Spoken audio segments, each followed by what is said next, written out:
అవునండి నేనే. ఏంటి? సింగర్ గుండమ్మ? అవునవును.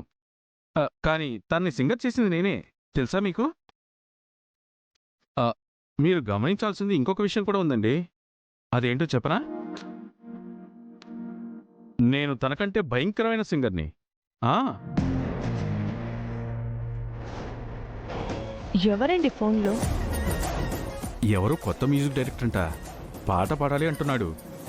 అదేదో నేనే పాడేస్తానని చెప్తున్నాను. ఏమండి, నేను పాట పాడడానికి రెడీగా ఉన్నాను. మీరు చప్పట్లు కొట్టడానికి సిద్ధంగా ఉండండి. ఓకేనా? వదులుతున్నాను, కాసుకోండి. నా పాట పంచామృతం, గానాలు సాగించ. నా పాట పంచామృతం, నా గానాల కీర్వాణి స్నానాలు సాగించ. నా పాట పంచామృతం.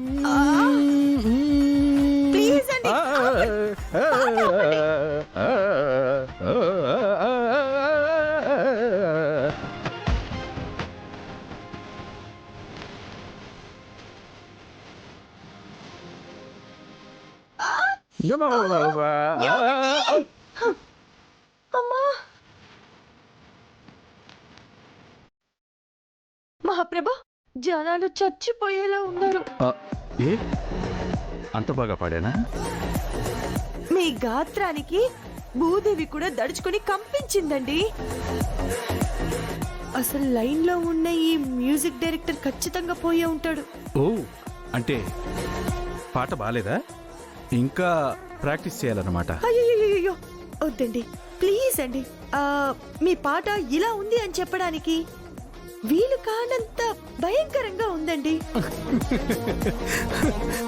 నేను అనుకున్నట్టే జరిగిందన్నమాట. ఏమనుకున్నారు? మీ పాటతో మనుషుల్ని చంపేద్దాం అనుకున్నారా? కాదు గుండు, నువ్వు డల్గా ఉన్నావు కదా. నువ్వు అలా డల్గా ఉంటే నాకు ఏదోలా ఉంది.